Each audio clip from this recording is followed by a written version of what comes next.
Hi, everyone, and welcome back to Retirement Talk. I'm Alison Abel, and today's episode is special. If you were at the Property Council Retirement Living Summit a few weeks ago, you would have heard Anne Lewis's name come up, and not just once in passing. Anne took out one of the most prestigious awards in our sector, National Salesperson of the Year. She's based in Melbourne. She's led some incredible project success, and most of all, she's one of those people who proves that selling retirement living is not about pushing product. It's about creating trust, easing fears, and changing lives. And thank you so much for joining me today. Thank you, Alison, for having me. I still feel very excited. I was genuinely surprised. You hope for it. You don't know if it's going to happen. There was a lot of other great finalists. So to have been receiving this award is really humbling and I'm very grateful. Was there anyone in particular that you were most concerned about in the finalists? Actually, they were all good. And even to get to state, there were 6 finalists for Victoria. Wow. So I think, and I know quite a few of them and how good they are. So, and we didn't know that there was going to be 6 finalists until we got there. So when they were all put on the screen and I thought, oh, well, that's it. I'll just clap for someone else. And I would be genuinely happy if they'd want to because they're really lovely people. Yeah. And then when your name gets called, you kind of go, oh, wow, okay, that's great. So yeah. Congrats to everyone and, really grateful. And thanks for Villa Maria Catholic Homes where I work for putting me forward because at the end of the day, it was my manager's suggestion to submit that. And I'm really grateful. I was a bit resistant at first, but now I'm so glad she did that. Well, let's go back a step. For those who might not know your background, do you mind giving us a short version of your career journey? What drew you into retirement living? And probably more importantly, what's kept you here? Absolutely. My background is actually, I started off as a research analyst. So I love numbers. So that's always helpful when you know you need to do that CRM work. They tell a big story. And then I went into events, ended up in big consumer events. And that's where I sort of got my foray into sort of more marketing and business development. Really enjoyed that. And I guess that's where I realized that just looking at things differently can really, and shaking things up and being a bit more courageous can really reap rewards. And we achieved some amazing ticket sales out because of that. And then by pure fluke, I ended up in retirement living. I was helping someone with a job description for a marketing role in retirement living. And as we were preparing the job description, I looked at it and I went, oh, that actually sounds fun. And then I took the role instead of helping them find someone else. And that's, I don't know, many years ago now, and loved it. Absolutely loved the industry. While it was a marketing role, it was a fairly small operator in the scheme of things. So you're very hands on. I then ended up falling into sales when someone was on leave and loved that even more. And then got into sales and I guess having a marketing background does really help with sales, really understanding the customer. Have been in it ever since and love it. Can't imagine doing anything else. And here you are now. You're at the top of the top, which is fantastic. But I couldn't Yeah. agree with you more, having that real connection between marketing and sales. It's hard to get, isn't it? But when you get Yeah. it, it works so incredibly. You're Absolutely. currently heading up the sales for VMCH at Sinclair. Tell us a little bit about the project. What's made the project so unique? And what's been some of the biggest challenges and triumphs that you've had to date with that project? Absolutely. Yes, Sinclair is located in Kew. It's a high socio-economic area of Kew, a quite discerning buyer. And we're very fortunate as a team that our CEO, Sonia Smart, and our board wanted to really get this right. This is the first time where the MCH has planned, developed, built, sold, and operated it from beginning to end. And a whole team was assembled around it to make that happen. And I guess that's one element. The other element is that VMCH is a Catholic not-for-profit organisation. So we look at everything through the lens of our values, so customer first. And Fabulous. so marrying up those two things created an incredible vision. We did an enormous amount of research, workshop after workshop. We collaborated so deeply and with all stakeholders in an incredible long journey of research, but particularly also our future residents, our buyers. We literally walked the pavement and put out flyers and researched what they wanted. And ultimately, the reason why I go back so much is because that's resulted in an outcome that is quite unique. We've built something that the buyers have co-designed and therefore absolutely love and bought into. But we've also been lucky that from a very tangible point of view, we had this land for 60 years. It's an incredible piece of land in an incredible location. It's 1.4 hectares right in the heart of Kew, so close to all the shops, public transport, but also has a sanctuary feel because it's close to a beautiful park. So you get the best of both worlds. So the location is incredibly lucky, but then the product delivery, the architects that were hired due to that vision that was established were Woods Bagot, and they really delivered the outcome of our vision so beautifully. You know, the landscape is the hero. 50% of the project is open space. I could talk on it for hours as to why this project is special, but I guess it comes back to really understanding what the customer wants. And from the top down, from an organizational point of view, building a team that has been given the green light to deliver that to its fullest. And that's just, a match made in heaven.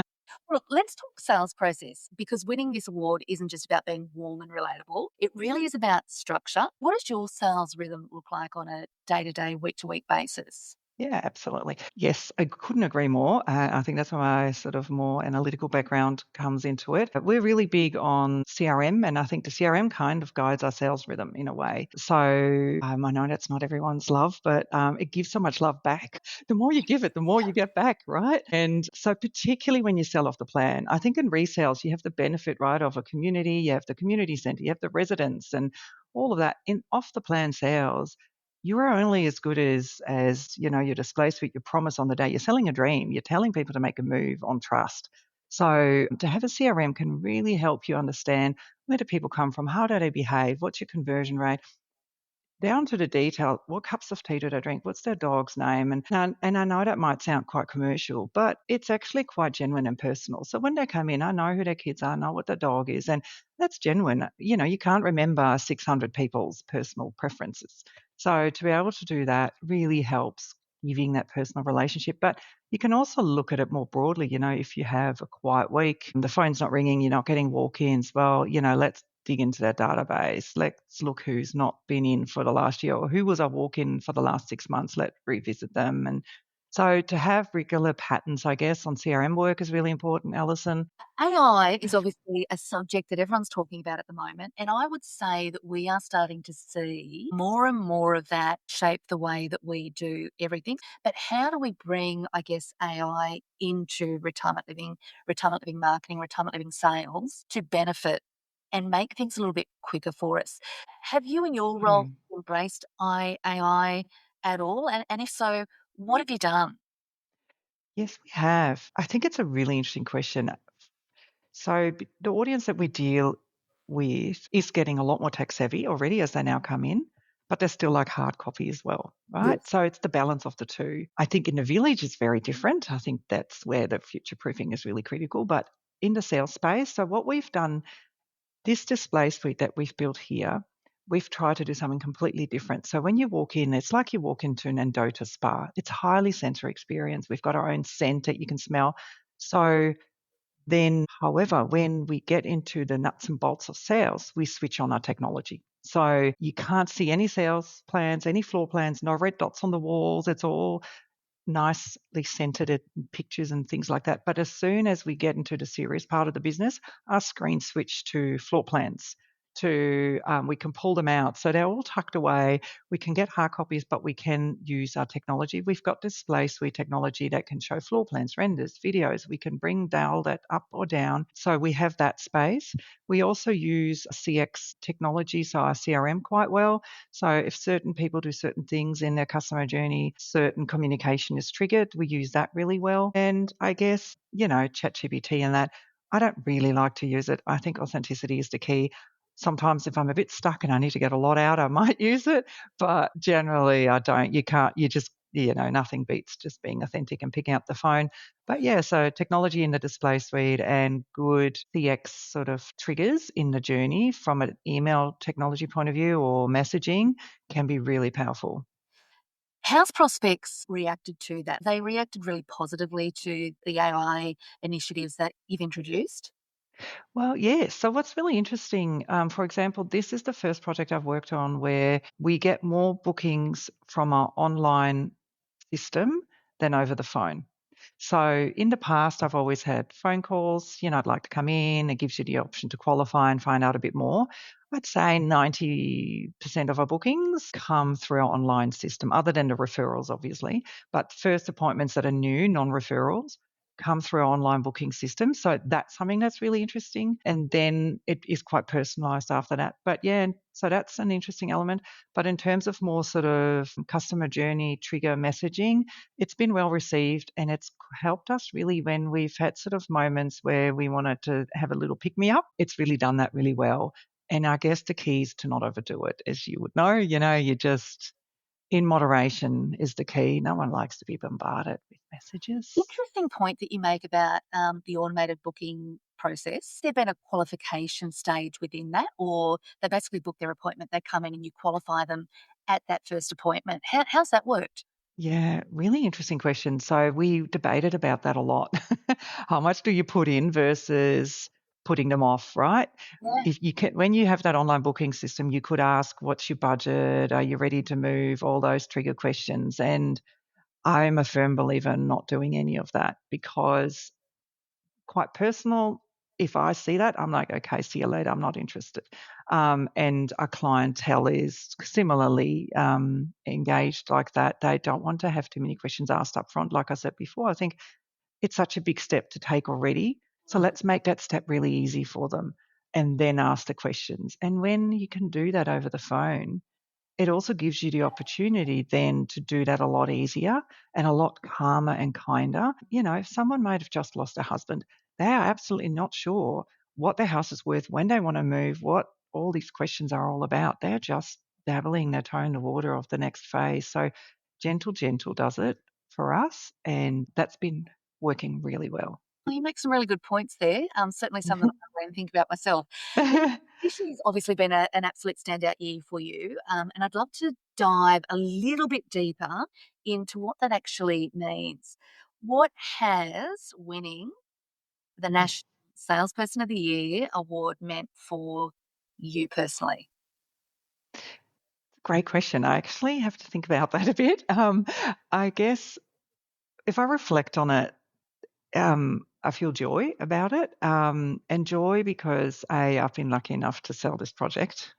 I am super grateful that I was the lucky person to have been given the responsibility to take it on. And we as a team have come so far. So yes, it starts with someone and then it grows. And but joy out of the collaboration. I think that's where the most joy is. So the sales team, but more broadly, we really got the green light to work and collaborate at all levels. And there was no one in that entire journey that did it for their own gain. Everyone did it best for project, best for customer, best for the MCH. And that's quite rare, I think. Like having done a few of the plans, we all just consistently worked backwards and said, okay, customer at the top of the line, working backwards from that, how do we achieve that? And we constantly were referring to things like Uber and Google. Like they always seem to know just what you want before you almost self know what you want. And so if we could do that, we could then give them trust to buy off the plan from us. So it's a big ask to spend 5.1 million on a penthouse from a company that doesn't generally build off the plan. Builders fall over, companies don't go ahead. So trust was critical. And so we always put the customer first. And yeah, the collaboration I think was the key, and it just brought so much joy to get these results. So I think joy is probably what I got, is what I feel in my heart. Like, yeah, it's joyous. It's been a great journey and so rewarding to step away from business as usual and be rewarded with clients buying. You talk a lot about teamwork and integration with the team. How does that work on a week to week and a day to day basis? I'm assuming, you've got yourself, you've got Kim. Um, how do you all work together and make everything that you've just said come to fruition? Yeah, again, I guess collaboration is key. So we communicate a lot. So we have a lot of meetings, But I guess the beauty is too, from the top down, we're very empowered to do the right things. So we all feel really empowered. We work really closely as a team. So as a sales team, we're all just colleagues. There is no hierarchy. We just work to get the best outcome. We all chip in. I love to, wherever we can, empower people. If someone can take the sales meeting, I have juniors and more experienced people, but if the junior's ready to go for it. Like, we're all winning, right? And because I think if you do it, if you come from the right space and you have enough product knowledge, but if you come from the right space, really anyone can sell, because it comes out of you, out of your pores, that you want the customer to be happy and succeed. Yeah, and even if you don't know some things, you can be forgiven so well, and you can give the answer a bit later if your intent is genuine and authentic. And I think, that's sort of, as a team, we just collaborate. We get rewarded really well as a team too, and that helps. Kim is our chief of marketing, and then Liz, who's our chief of retirement living, are amazing leaders. They're a guiding light, and Sonia, our CEO, of course. And our board has been super supportive too. So to know that you have that support all the time and that backing really makes things easy too as a team to succeed, I have to say. Yeah. Are you all on site? Yeah, so we are on site every day, so no working from home for us. You get walk-ins, you've got to be ready. Because we have such a high referral rate, people just walk in, so and so told me to come and have a look. Can you tell me more? And that happens literally every week. And so we're on site, but yeah, sometimes work from home if you have to do phone calls and stuff like that. But it is, it's a lot. I guess sticking with the theme of Salesperson of the Year, the award, what do you think you've learnt about yourself as a result of that whole process? Um, I think to believe more in myself. um, I'm really good at doubting myself, and yeah, that's probably the one thing. The campaign to get to where we are, something that we used to do that was called a whisper campaign, and it's all about what I did in the beginning. Is I literally walked the streets of Kew, and put up flyers and saying, "Hey, anyone who would like to learn more about retirement living or give us their information, let's do some research." And so we researched for about a year what this community could look like. We literally asked the local people, and that's how the focus groups grew. We tested product, brand, pricing, financial model, everything. And through that, we built this database. And through that, we built all of our first buys. So we got to hurdle literally in no time. Like, we released and we reached hurdle. And that was because of that. And I look back and I'm like, yeah, believe in yourself, because that happened and that was amazing in hindsight. And so I'm really proud of that. But I also think, yeah, I've just got to believe in what I do and be bold and do it. Don't overthink it, just do it. I know there's going to be salespeople that are new to the sector that would love to gain as many insights as they can from someone with your experience. What separates an average retirement living salesperson Mhm. from an exceptional retirement living salesperson and the experience that they provide through that journey? Yes, it's probably three things. Empathetic listening. You can learn it. Like, I learned over time. I thought empathetic listening in the beginning was really listening, nodding, then repeating what they said, and then pitching. It's not empathetic listening, obviously. Really meeting the person where they are. So that's a key. Listen, listen, listen. Being honest, authentic, being able to find something good in every product. So I've sold all different types of retirement communities: off the plan, resales, vertical, flat, country, metro. You can find something amazing in every product, and you've got to believe in it. I think that's another thing. Believe in what you sell. And the other thing is, I know it's boring, but contracts. Really understand the contract and the act that applies to your state. It's not as hard as it may seem, and people really appreciate that. Be confident about the industry as well. The fact sheets, the service that we offer. I think some people sometimes be a bit intimidated by the financial model. I'm all loud and proud about it. I'm like, yeah, this is what we do. Take it or leave it. You're getting an amazing deal. You're getting an amazing lifestyle. And if it's not for you, that's fine. You can go somewhere else. Own it. But I guess that's easier said than done. It comes with time and confidence too. But yeah, those sort of things. We have a bit of a laugh in our team. We always say that a retirement living journey is a little bit like a pregnancy. It's 9 months. Yes. Time that they make that initial inquiry through to the time that they obviously move in. Would you say that you've experienced the same? Yes, such an interesting question. I'd say, 4 months average is buy into settlement. We obviously are selling off the plan, that's longer. You don't have a product to move into. Here because we've had that high referral rate, our conversion time rate is 4 weeks, which is exceptional in when I reflect back on times that I've had. There's a real sense of FOMO, which we've purposely created, but it could be lots of cups of teas, I guess is what you're saying, isn't it? And that's another thing, isn't it? You got to be so patient and want to do that, really want to be there for the people, see the son and then the daughter and then the neighbor and then the friend, because you don't know who the influencer is. We make a real point to meet every influencer because you can't influence what they say when you're not around. But if you've met them, you can help influence their decision as well. I think if you are really building that authentic, strong, deep rapport with people really helps understand. That's my way of trying to understand their key barriers and objections to start with, right? So that's step one, and then that helps pitch the project already. So that generally helps solve not having surprises, right? But if you have a project that could be a bit more challenging, my philosophy generally is to just be really upfront about it. I don't I don't muck around things because this demographic, they're smart. They've been around. Kim always says they have a bullshit radar and couldn't agree more. So they're going to find out. So I will just say, look, I'm going to tell you how it is. This is the good, the bad, and the ugly. And then I'll be, look, I know you said you want this.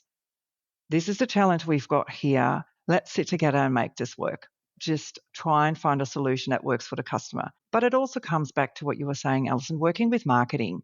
So if you have a village that's right next to the freeway and doesn't have any views, if your marketing collateral says amazing sanctuary with silence and stunning views over and beyond, well, you've got a problem, right?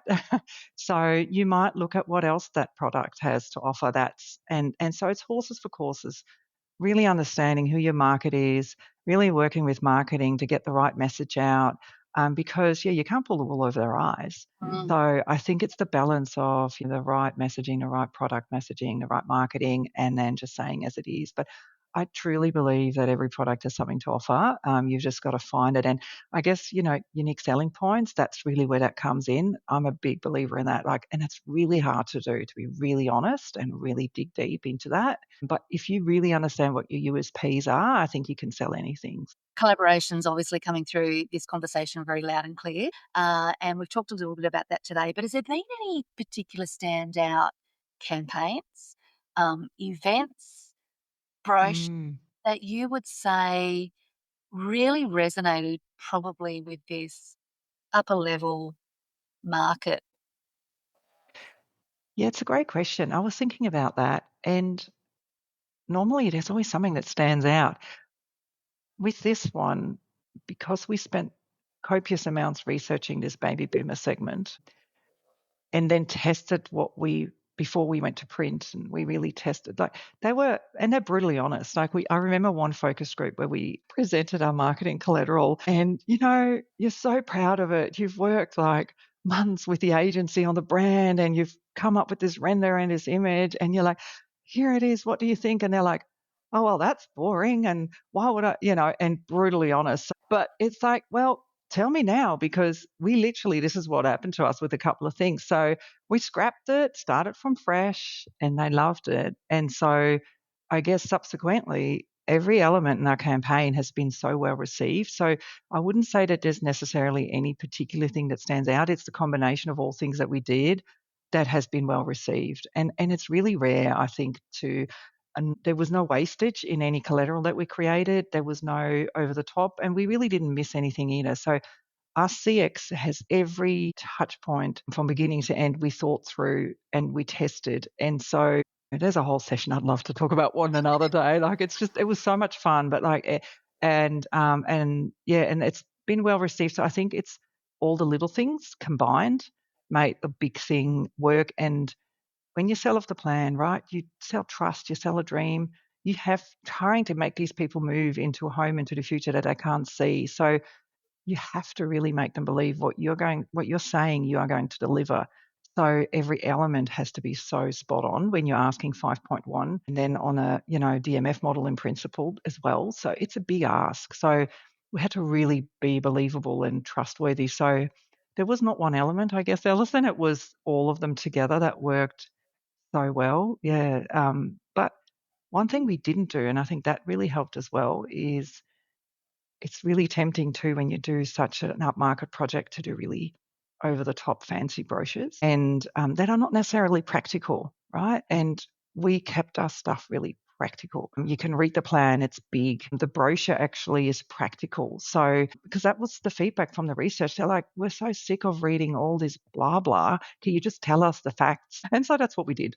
What's on? So, How are you going to look after me? Yeah. exactly. Like just bring it down to the facts. And it was really interesting. It was a very sobering experience, to be really honest. So it was great. Burnout's a really big thing. What do you do personally to try and alleviate that burnout as much as possible?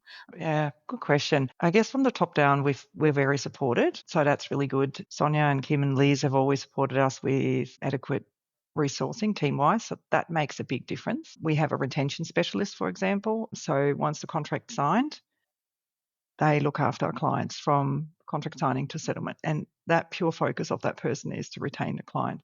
So that's one less handhold that we do. So resourcing's been great. So that does help a lot.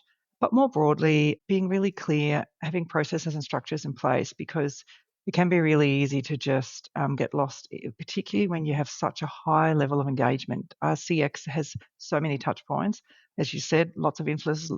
Our door's always open. And so they always do come. So yes, having processes in place to manage that as a team, um, split the meetings, I guess, really resource, have breaks, but also again, come back to we work hard. I really do love that from the top down. Like we do celebrate the wins, and I don't mean wins, like just the achievements across along the journey. You got to laugh sometimes, and it is. We've had an amazing journey on this project as a team, and so we celebrate together. And so that really does get you through sometimes because it is. It's quite relentless selling off the plan. It's a hard slog. I mean that positively if I can, but you've got to have a good team and support each other. What's next for you? Well, I love a challenge, like thrive on it. So my challenge is to sell down before we open the doors. Not quite sure we'll get there, but never shy down from a good challenge. But we're hopeful, and we do have great pipeline work at VMTH. I can't share it all, unfortunately. I'd love to. But one project we're working on is in Ivanhoe, and so when we're not selling Sinclair, my focus at the moment is working on that whisper campaign that I mentioned earlier. So hitting the ground in Ivanhoe, talking to the locals and really understanding what they want, co-designing with them. Tell me, what is your wishes in Ivanhoe? Because every suburb sort of and their radius has their own little quirks. Just because this has been a huge success, we can't just lift it and plonk it there. We know that they have their own little views, even though it's 10 minutes down the road, very different. So we are doing that at the moment. So that keeps me going. I love that sort of design, the conceptual development. And then keep selling. I just, love doing it. Just talking about design, do you get involved early on in design? Yes. Yeah. Yeah. So really early, again, bringing it back to the collaborative approach. The more we work together, the more we can all benefit. Next week, we are meeting, so the architects on that project, we are just looking now at fixtures and finishes. We'll be testing that with the groups, looking at their feedback on that. Being involved in that whole discussion and journey with the architects means that when we talk to these locals in the groups, we can explain to them really why it's there. So you've got to take them on that journey with you. And we are really genuinely paying tribute, I guess, to their local community. There's a lot of thoughts gone into why that colour has been selected for that community. So a lot of thoughts gone into it. We want to sort of get the feedback on that, I guess. And I've taken up a lot of your time. In finishing, what I'd love for you to share some advice for people out there that haven't yet entered the industry, that maybe are sitting on the fence line going, "Oh, do I want to get into retirement living?" What would you say to them? Do it. I guess if you are, it's a great industry. I'd say it's the most rewarding industry. We've got a silver tsunami coming. So this is an amazing growth industry. It's a great career to be had in this industry, whether you're sales, marketing, community management. Like there's so many opportunities. So just do it. Give it a go. I am just so grateful for the time that you've spent with me today. You've reminded us that sales is about heart, not just Mm. about pushing that product, and it's about helping people, not closing. You're also proof that when process meets purpose, it all comes together so beautifully. So, Anne, thank you so much for your time today. Thank you so much for having me, Alison.